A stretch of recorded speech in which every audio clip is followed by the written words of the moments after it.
A shy wild bobcat finally steps inside a woman's house. What happened next made her cry. At first, it looks like nothing more than a starving animal stumbling in from the desert. But within seconds, she realizes this is no ordinary encounter. The scars on its body whisper of a brutal secret, and the object it drops at her feet points to something far darker than anyone imagines. Now, she faces a terrifying choice: protect the creature that once trusted her or walk away before powerful forces close in. Because this bobcat isn't just a wild animal. It's the key to a hidden truth that could shatter everything she thought she knew. What really drove it to her doorstep? And when the truth claws its way out of the shadows, will she survive? What comes next?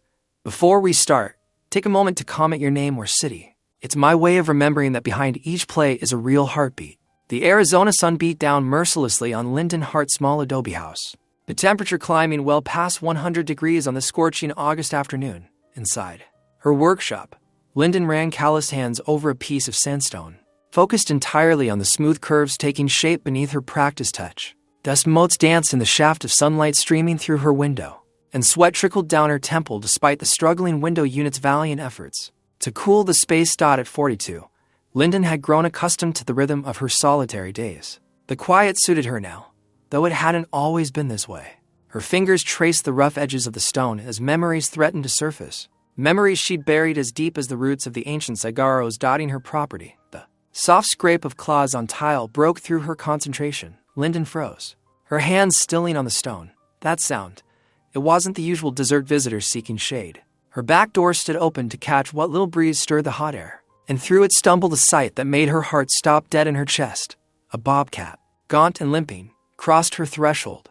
Its tawny fur was matted with dust and darker. Stains she feared might be blood, but it was the mangled paw that drew her eye first, wrapped in a cruel rusted snare that bit deep into flesh. In its mouth, clenched between yellowed fangs, dangled a scrap of worn leather. "Oh my God," Lyndon whispered, her voice catching. She knew this cat would know it anywhere. Even after all these years, the scarred left ear, a distinctive notch, missing from a long-ago fight, confirmed what her heart already knew. This was Storm, the bobcat she had rehabilitated and released 5 years ago. The cat that had cost her everything. Without thinking, muscle memory took over. Her lips formed the whistle she hadn't used in years, to short burst followed by a longer note, the release call she'd used when Storm was ready to return to the wild. The sound echoed off the workshop walls, startling them both. The bobcat's ears twitched forward. Recognition flickered in those amber eyes, and Lyndon's composure crumbled like the sandstone dust coating her work table. "You came back," she breathed, tears spilling down her cheeks. "You actually came back to me." Storm took a halting step forward, favoring the injured paw. The leather scrap dropped from his mouth, landing with a soft pat on her floor.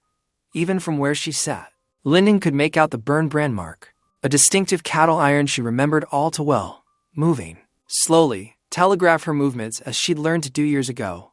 Lyndon slid from her workbench. "Easy now," she murmured, her voice thick with emotion. "Let me help you, old friend." The bobcat watched her with intelligent eyes, holding perfectly still as she approached. 5 years ago, she'd spent months earning this trust, nursing a malnourished kitten back to health. Now here he was, somehow knowing to seek her out when hurt again.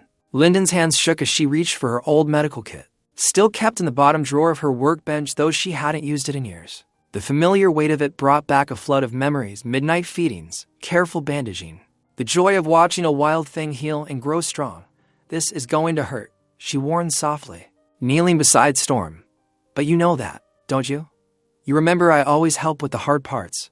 The snare was crude but effective, the rusty metal having done its brutal work on the delicate bones and tissue of Storm's paw. Anger rose in Lyndon's throat like bile as she examined it. These traps had been outlawed years ago, and for good reason. With practiced care, she began the delicate work of removing the snare. Storm flinched but didn't pull away, those amber eyes fixed on her face with an almost human understanding. Trust, hard-won and somehow preserved through the years, kept him still as she worked. "I thought about you every day," Lyndon confessed as she gently manipulated the metal. "Wondered if you were alive, if you were thriving out there." A bitter laugh escaped her. "The whole town blamed me when their cattle started disappearing. Said I was a fool for rehabilitating predators, that I was putting their livelihoods at risk." The final piece of the snare came free, and Lyndon set it aside with trembling hands. The wound beneath was ugly but clean. With proper care, it would heal. She began cleaning it with antiseptic, her touch gentle but sure. "They ran me," Out of the rehabilitation work, she continued, the words spilling out after years of silence. Wouldn't bring me injured animals anymore. Whispered behind my back at the grocery store. Even Tom. Her voice broke on her late husband's name. Even Tom started to doubt me near the end. Storm's rumbling purr surprised her, a sound she remembered from long nights spent monitoring his recovery as a kitten. The familiar vibration brought fresh tears to her eyes. But you weren't the one taking their cattle, were you? Lyndon's gaze fell to the branded leather scrap on her floor. Someone else was stealing them, marking them with fake brands. And now you've brought me proof. The realization hit her like a physical blow. This wasn't just a wounded animal seeking help from a remembered friend. This was a plea for justice, delivered by the very creatures she'd been blamed for protecting. Lyndon's hands stilled on Storm's newly bandaged paws, the weight of it all settled over her. 5 years of isolation, of letting the town believe the worst of her, of turning to stone masonry because it was easier than fighting the whispers and sideways glances. All of it could change with a single piece of evidence. Storm pressed his head against her knee, a gesture so familiar it made her chest ache. The trust between them hadn't died with time and distance. It had only gone dormant, waiting for the moment it would be needed again. Thank you, Lyndon whispered, scratching behind his scarred ear just as she used to.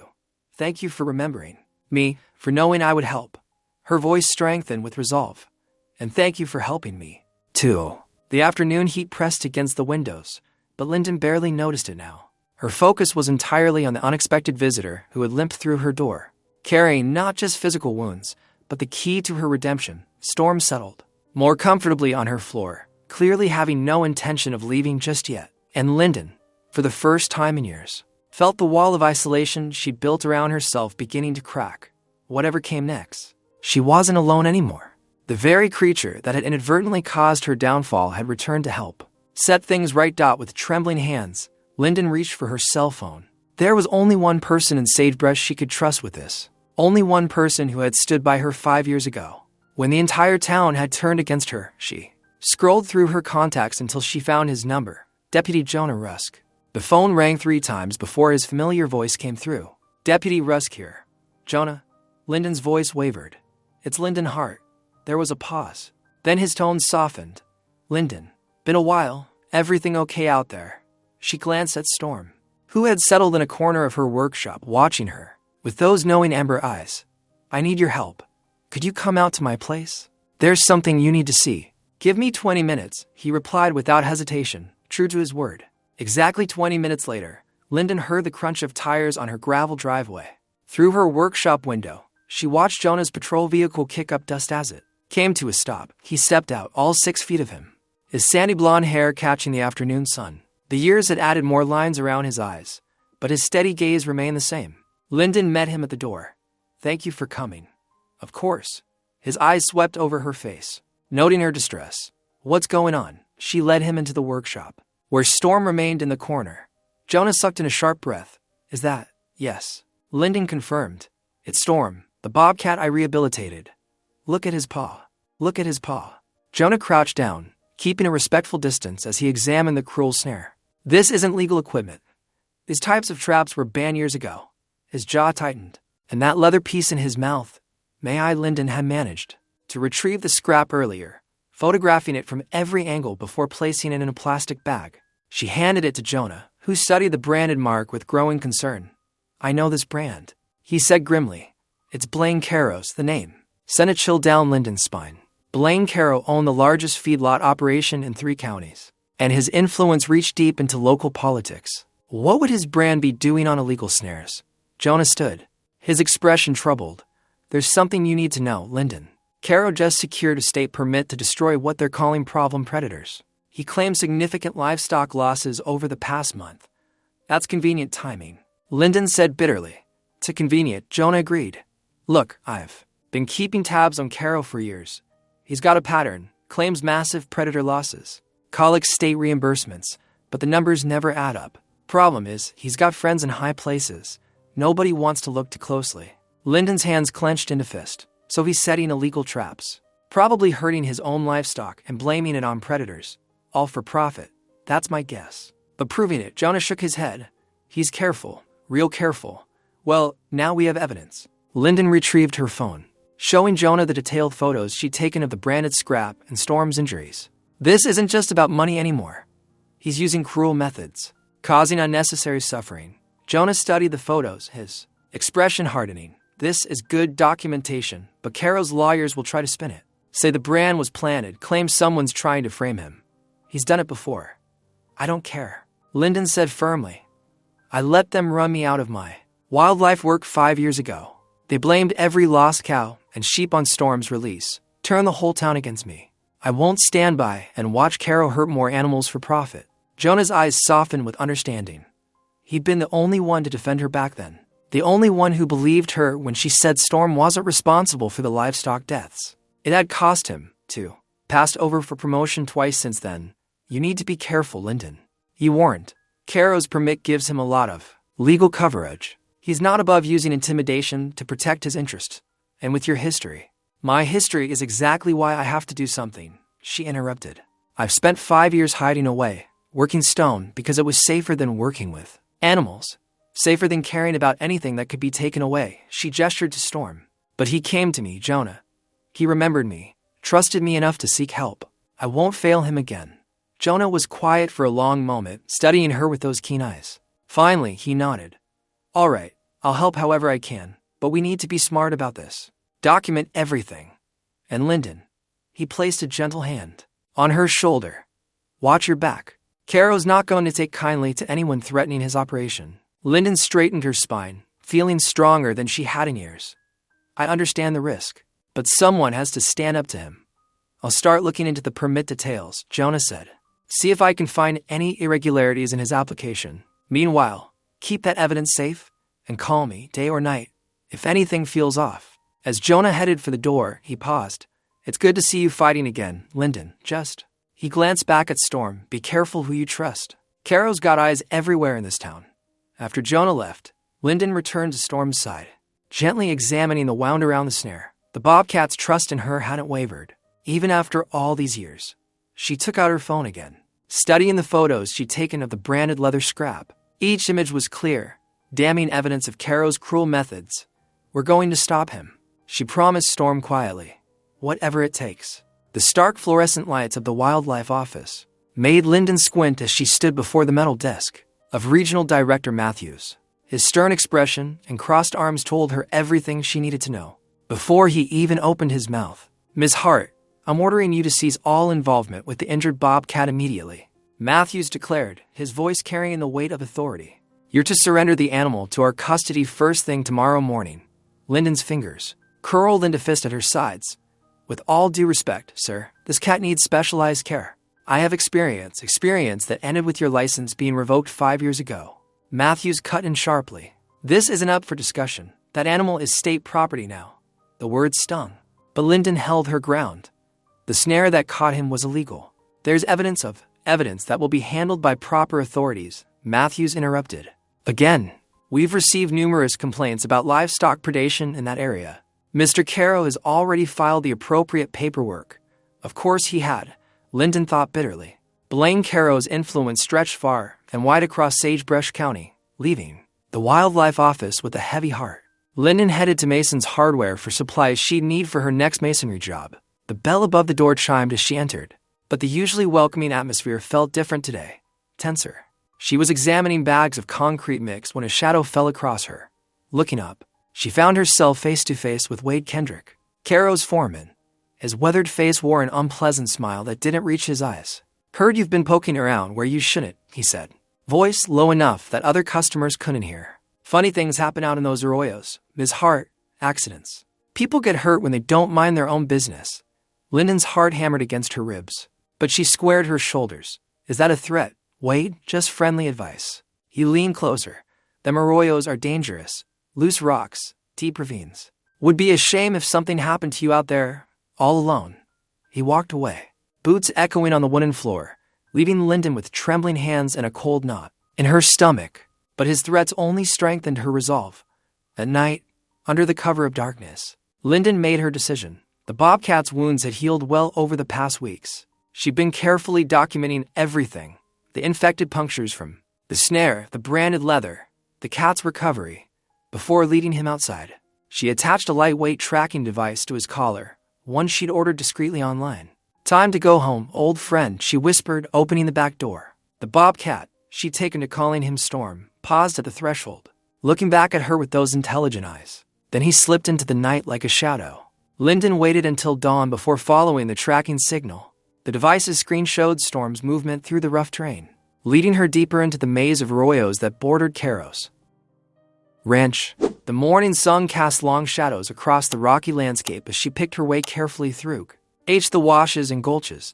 The signal led her to a narrow canyon she'd never explored before. As she rounded a bend, something glinted in the early light. Lyndon froze, her blood running cold. There, stretching along the canyon wall, was a line of steel snares, at least 20 of them, methodically placed and definitely illegal on public land. With shaking hands, she pulled out her phone and started documenting everything. The snares were new, their steel fresh and unmarked. Each one was anchored firmly into the rock, positioned at perfect height to catch any passing wildlife. Some bore the same manufacturer's mark as the one that had caught Storm Dot as she moved along the line. Photographing each snare, the truth began to emerge. This wasn't just about one injured bobcat. This was systematic. The placement, the number of snares, the location near Caro's property line, it all pointed to a deliberate scheme. Set up the snares, wait for predators to be caught, claim livestock losses, and collect state compensation. How long had this been going on? A rock clattered somewhere above her. Lyndon pressed herself against the canyon wall, heart pounding. After several tense moments of silence, she carefully made her way back the way she'd come, clutching her phone with its damning evidence. The morning sun had climbed higher, and with it, her understanding of just how deep this conspiracy went. Each step away from the canyon filled her with equal measures of dread and determination. Wade's threats echoed in her mind, but the evidence on her phone could blow this whole operation wide open. The question was, who could she trust to help her do it? Storm's tracking signal showed he moved safely away from the snare line, deeper into the public lands where he belonged. At least he was free. Now Lyndon had to figure out how to use what she'd discovered without becoming the next victim of an accident in the arroyos. The morning heat was building as she made her way back to her truck, her mind racing with possibilities and dangers. The weight of her discovery pressed down on her shoulders like the Arizona sun. This wasn't just about clearing her name anymore. It was about exposing a criminal operation that had likely been destroying wildlife and defrauding the state for years. The morning sun cast long shadows across Lyndon's kitchen as she spread photos across her worn wooden table. Her hands trembled slightly as she dialed Jonah's number. The evidence she gathered of the illegal snare lines weighed heavily on her mind. But she knew she couldn't face this fight alone. "Jonah, I need your help," Lyndon said, her voice steady despite her racing heart. "I found something you need to see." Within an hour, Jonah's police cruiser pulled up to her house. Kicking up dust on the desert road, he stepped out, his sandy blonde hair catching the sunlight.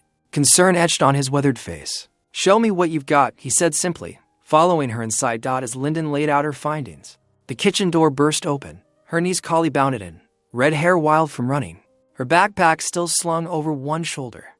"Aunt Lyndon, Mom said you called looking for me." Collie's eager eyes took in the scene, the photos, Jonah's serious expression, her aunt's determined stance. Lyndon smiled, grateful for her niece's unwavering support. "Perfect timing, Collie. We're putting together a plan, and I could use your help." Jonah leaned over the kitchen table, examining the photos of the snare lines. "This is good evidence, Lyndon, but we need more.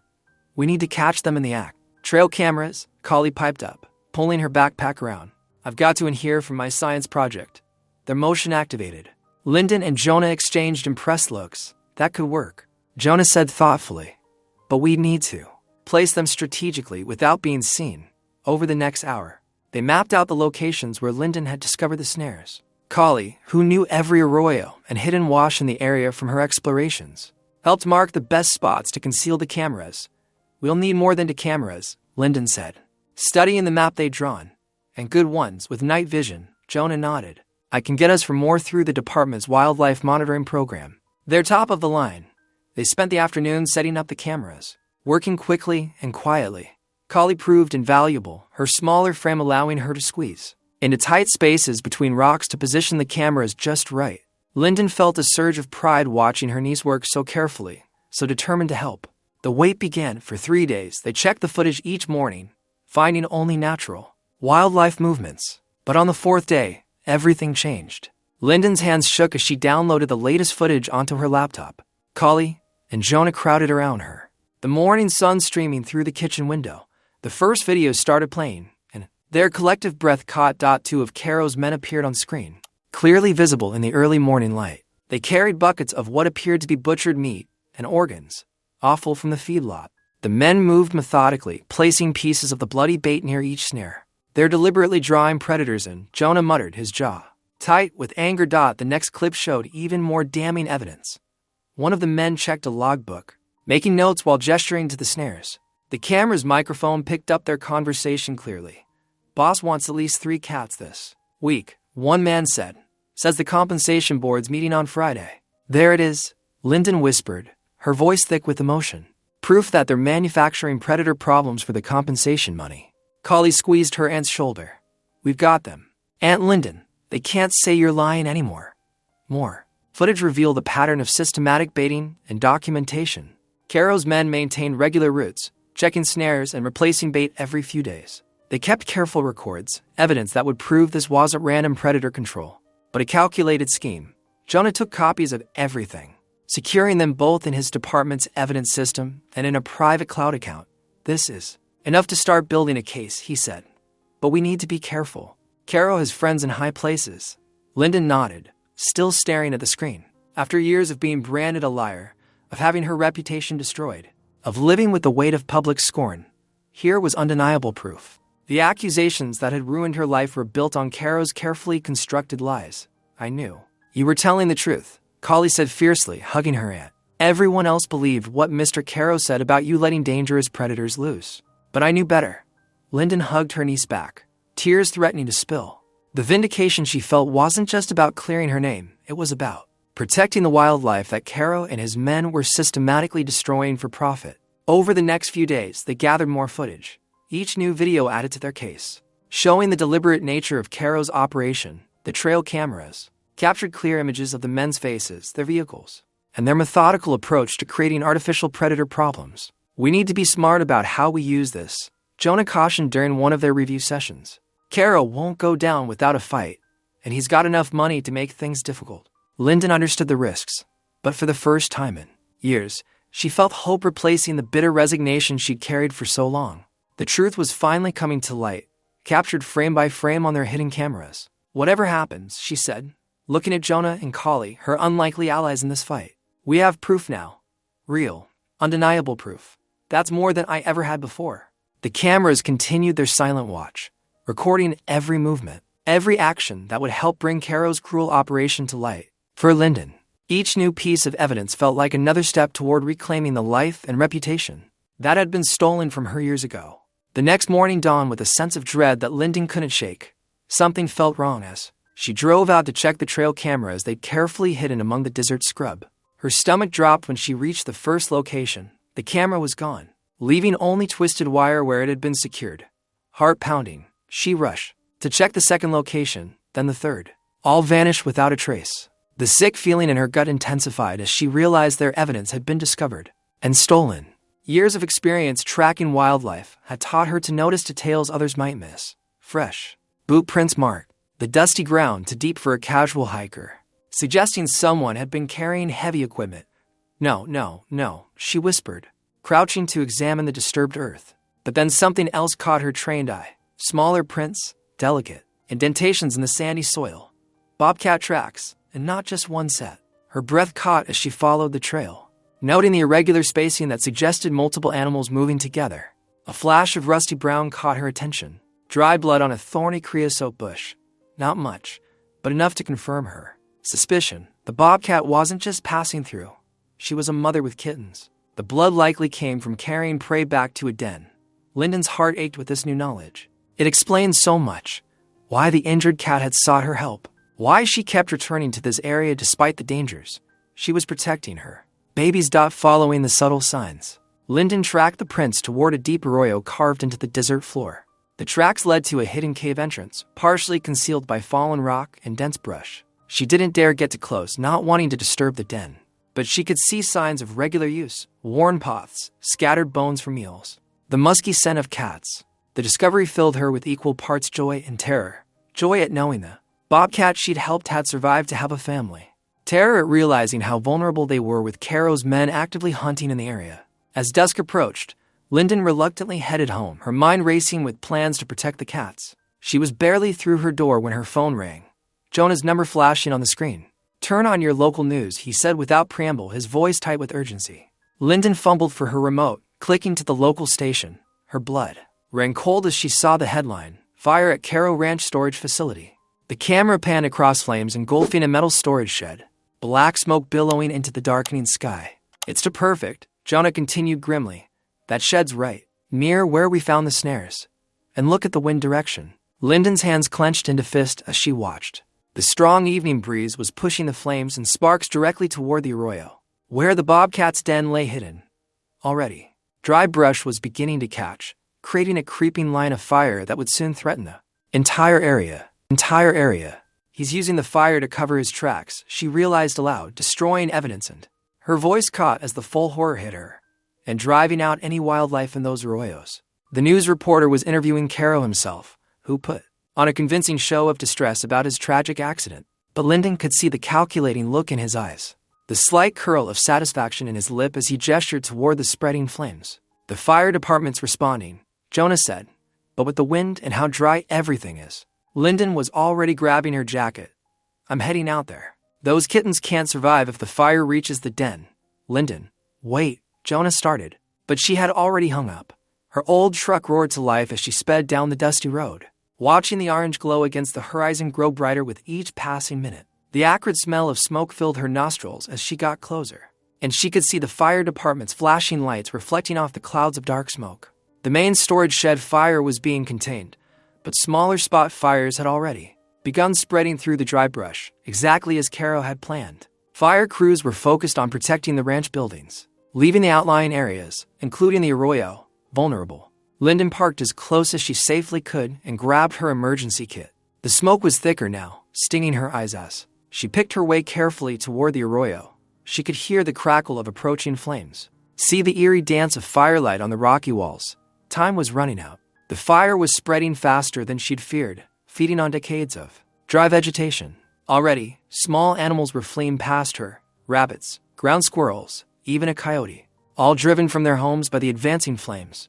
But there was no sign of the Bobcat family. The mother might be able to lead her kittens to safety, but if they were too young to travel far, Lyndon pushed the thought away, focusing instead on finding a safe path to the den. She had to try.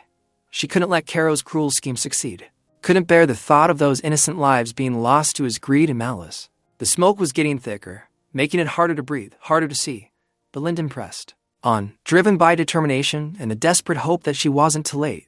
The fate of the Bobcat family, and perhaps her own chance at redemption, hung in the balance. As the hungry flames drew ever closer to their hidden sanctuary, the acrid smell of smoke hung heavy in the desert air as Lyndon and Jonah raced along the arroyo's edge. The storage shed's flames had been contained, but fingers of fire still crept through the dry brush, inching closer to where Lyndon suspected the Bobcat's den lay hidden. "We need to create a fire break," Jonah called out, already grabbing a shovel from his truck. His face was streaked with soot, his usually neat deputy's uniform dusty and disheveled. "If that fire reaches the den," Lyndon nodded grimly, her hands raw from wielding her own shovel. They'd been working for hours, trying to protect the hidden den while volunteer firefighters tackled the main blaze at Caro's conveniently burned storage shed. The timing was too perfect to be coincidence. This wasn't an accident, she said between heavy breaths, stabbing her shovel into the hard-packed earth. Caro knew exactly what he was doing. "I know." Jonah's voice was tight with anger, but proving it is another matter entirely. They worked in desperate silence, the sound of their shovels scraping against stone mixing with the distant crackle of flames. The sun beat down mercilessly, and sweat soaked through their clothes. But Lyndon wouldn't stop, until she knew the den was safe. A flash of movement caught her eye. Through the smoky haze, a familiar form emerged, the Bobcat, moving with unusual urgency. Lyndon's heart clenched when she saw what hung from the cat's mouth, a tiny, lifeless form. "Oh no," she whispered, her shovel falling from suddenly numb fingers. The Bobcat approached her with deliberate steps, ignoring Jonah's presence entirely. With gentle ceremony, it laid the dead kitten at Lyndon's feet. The tiny body was perfect, unmarked, but cold and still. Lyndon knelt slowly, her throat tight with unshed tears. The kitten couldn't have been more than a few weeks old. As she reached out with trembling fingers, the Bobcat stayed, watching her with those knowing golden eyes. "What happened to your baby?" Lyndon whispered, gently stroking the soft fur. Then, she noticed something, a familiar scent clinging to the kitten's fur. Her hands stilled as recognition dawned, bringing with it a wave of horror and rage. "Jonah," she called out, her voice shaking. "Come look at this." He crouched beside her, careful not to spook the bobcat who remained standing guard over its dead offspring. Lyndon lifted the tiny body, holding it close to his face. "Smell this," she instructed. "Tell me what you notice." Jonah took a careful sniff, then his eyes widened. "That's butcher's scrap, like what we saw them using in the snares." "Exactly." Lyndon's voice was hard with certainty now. They weren't just setting random traps. They were using scent lures to deliberately target mothers with kittens. The mothers would smell the meat, go to investigate, and get caught in the snares. The kittens would either starve in the den, or follow their mothers right into the traps. Jonah finished, his face grim. "My God, Lyndon, this is what they were doing 7 years ago, isn't it? When everyone blamed you for releasing that bobcat, the pieces were finally falling into place." Lyndon remembered the accusations, how neighbors had claimed her released. Bobcat had gone on a killing spree, taking down valuable livestock. She'd insisted the cat wouldn't behave that way, that something else must be happening. But no one had believed her. It was all manufactured, she said, the truth hitting her like a physical blow. Caro's men were deliberately luring predators onto his land, catching them in illegal snares, then claiming compensation for livestock losses that probably never even happened. And when I released that bobcat, she glanced at the magnificent creature still standing before them. "When I released you, they used it as the perfect scapegoat, a convenient explanation for all the losses they were claiming." The bobcat's steady gaze seemed to confirm her words. Lyndon thought back to all the years of isolation, the whispers behind her back, the loss of her wildlife rehabilitation license. Her reputation had been destroyed, her life's work taken away, all because she threatened Caro's profitable scheme. Without even knowing it. "We have to stop them," Jonah said firmly. "This isn't just about illegal snares anymore. This is systematic fraud, animal cruelty, and deliberate destruction of evidence." He gestured toward the burning storage shed. "Not to mention arson." The bobcat suddenly tensed, its ears swiveling toward a sound only it could hear. Without another glance, it melted back into the smoke-hazed brush, leaving its dead kitteness. Testament to Caro's cruelty. Lyndon gathered the tiny body carefully in her hands. "We'll need proof," she said, her voice stronger now. The years of shame and self-doubt were burning away, replaced by a fierce determination. "They may have stolen our cameras, but this kitten is evidence too.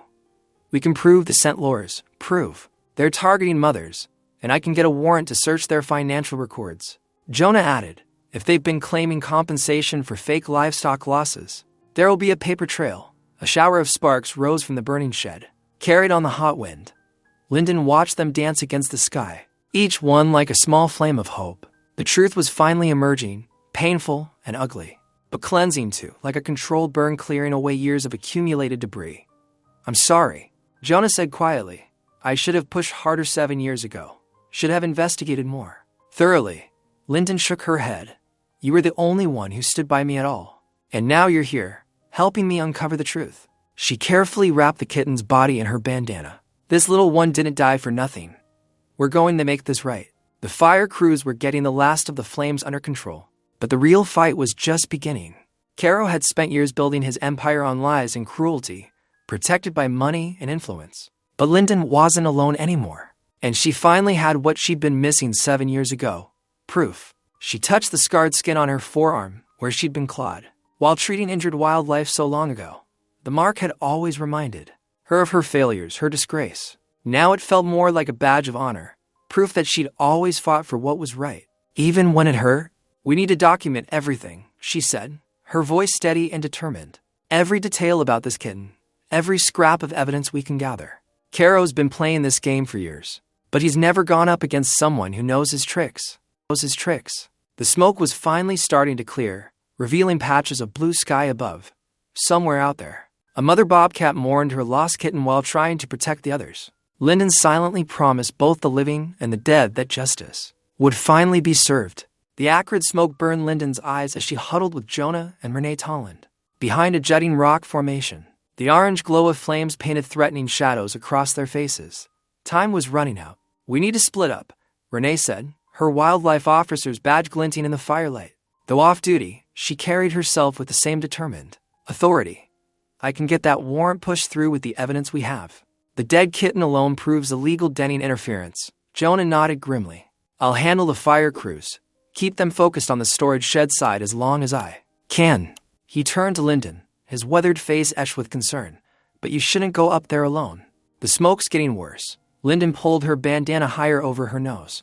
I know where the den is. I'm the only one who can reach it in time. Her voice was firm despite her racing heart. The memory of the mother bobcat dropping her dead kitten at Lyndon's feet drove her forward with renewed purpose. Take this. Renee handed over her official issue radio. Channel 3. The moment you find anything, call it in. They split up quickly, each person knowing their role.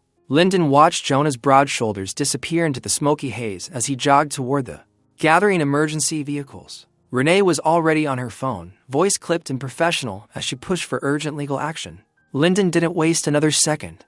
She scrambled up the rocky slope, using handholds she'd memorized during countless tracking sessions. The jagged stone bit into her palms, but she barely noticed. Her world narrowed to the path ahead and the desperate need to reach those kittens. The smoke grew thicker as she climbed higher. Wind whipped embers past her face like angry fireflies. She could hear the roar of the approaching flames, the way they devoured the dry brush with terrifying speed.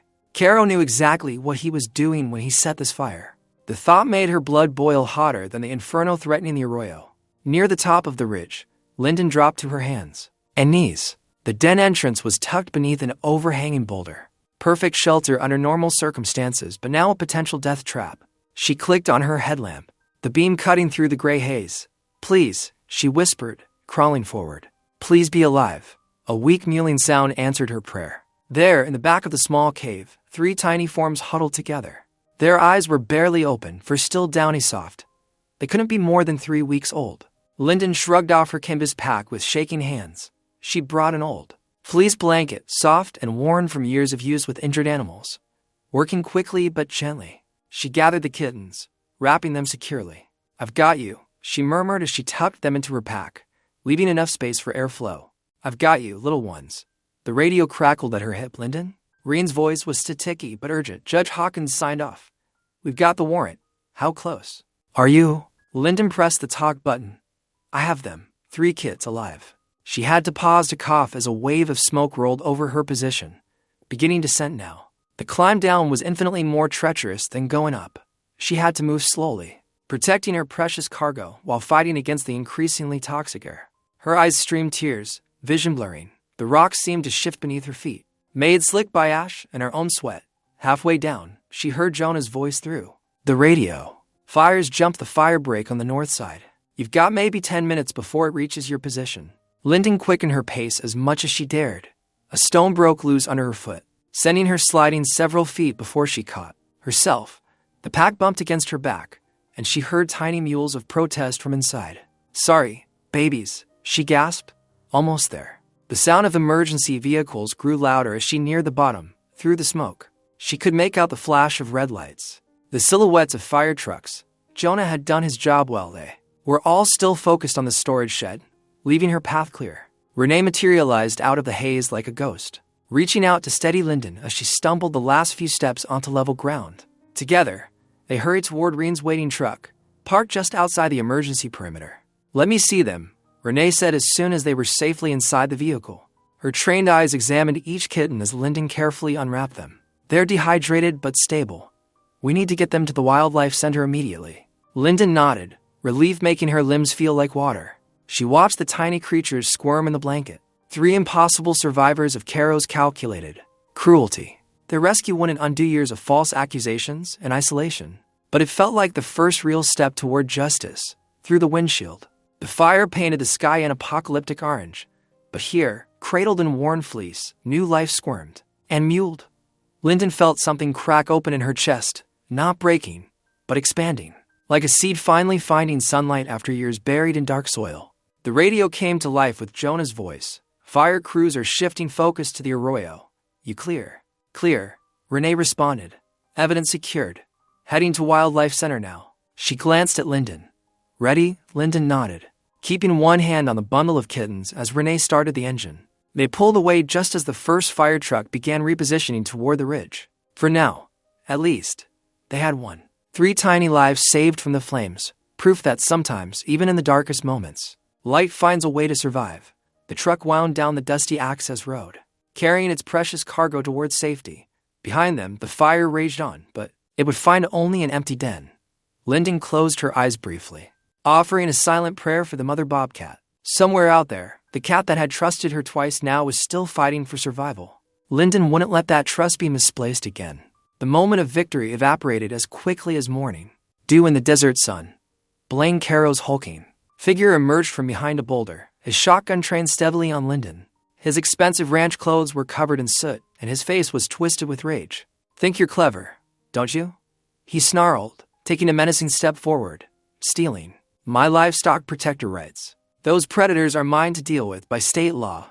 Lyndon clutched the carrier closer, feeling the tiny life stirring within. "There's nothing legal about what you're doing, Caro. Setting illegal snares, staging attacks. Shut up," his voice echoed off the rocks. "You're nothing but a failed rehabber who couldn't keep her nose out of other people's business." Before Lyndon could react, Caro lunged forward, swinging the butt of his shotgun at the carrier. The impact sent it flying from her grasp, tumbling down the rocky slope. Her heart stopped as she heard the latch break open, followed by the terrified mewl of a kitten as it rolled free.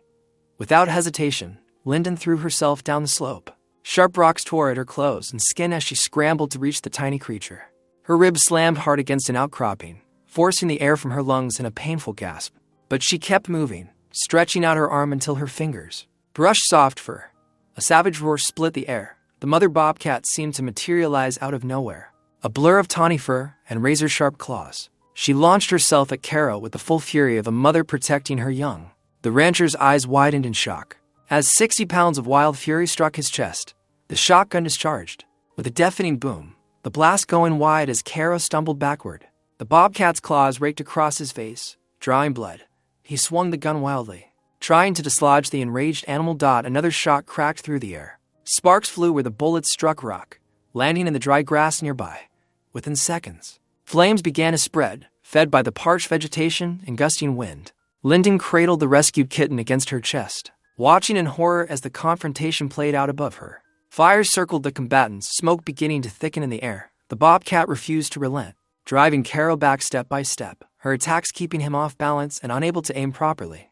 The shotgun roared again, the sound nearly drowned out by Caro's scream of pain as the bobcat's teeth found his forearm. The weapon clattered against the rocks, sliding down the slope past where Lyndon crouched with the kitten.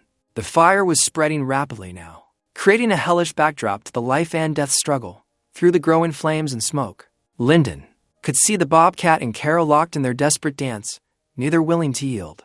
The rancher's face was a mask of blood and fury, while the bobcat's eyes blazed with maternal determination. The scene burned itself into Lyndon's memory, violence and protection, destruction and preservation, all tangled together in fire and fury. She held the trembling kitten closer, whispering words of comfort even as chaos erupted around them. This was the moment when years of lies and manipulation would finally be exposed. Written in flame and blood on the Arizona rocks through the choking smoke. Lyndon's hand found her stonemason's hammer clipped to her belt. The familiar weight of the tool gave her courage as flames crackled ever closer. She wouldn't back down, not with innocent lives at stake. With practiced swings, she began smashing the wooden stakes that held Caro's cruel snares. Each blow sent splinters flying as she systematically destroyed the tools of his cruelty. The sharp crack of breaking wood echoed across the rocky terrain. "Stop that right now," Caro bellowed, leveling his shotgun at her. His face was a mask of rage and blood from the bobcat's earlier attack. Instead of freezing, Lyndon lifted her head and let out the distinctive three-note whistle she had taught the bobcat years ago. The sound cut through the roar of flames like a knife. The response was immediate. The mother bobcat exploded from behind a boulder, launching herself at Caro with a bone-chilling snarl. Her powerful body slammed into his gun arm, throwing his aim off. The shotgun blast peppered harmlessly into nearby rocks. Heavy footsteps pounded across stone as Jonah peered through the smoke, his deputy's badge catching the firelight. He took in the scene in an instant. Lyndon with her hammer, the attacking bobcat, Caro struggling to bring his weapon to bear again. "Drop it, Caro," Jonah shouted. But the rancher was beyond reason. As Caro swung the shotgun toward Lyndon, Jonah launched himself forward.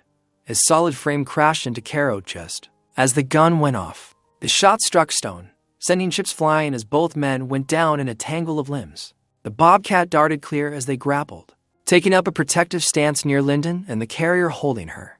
Kittens, Flames painted the scene in hellish orange light as Jonah finally pinned Caro face down, wrestling the shotgun away. It's over, Jonah said firmly, snapping handcuffs around Caro's wrist. The evidence is all here. The illegal snares, the staged attacks, everything. The Bobcat's amber eyes met Lyndon's across the firelit battlefield. In that moment of shared triumph, years of shame and isolation began to lift from Lyndon's shoulders. Justice had finally arrived, delivered by an unlikely alliance of human and wild hearts. Finally, Jonah managed to wrench the shotgun from Caro's grip. In moments, sirens pierced the night as police vehicles and fire trucks converged on the scene.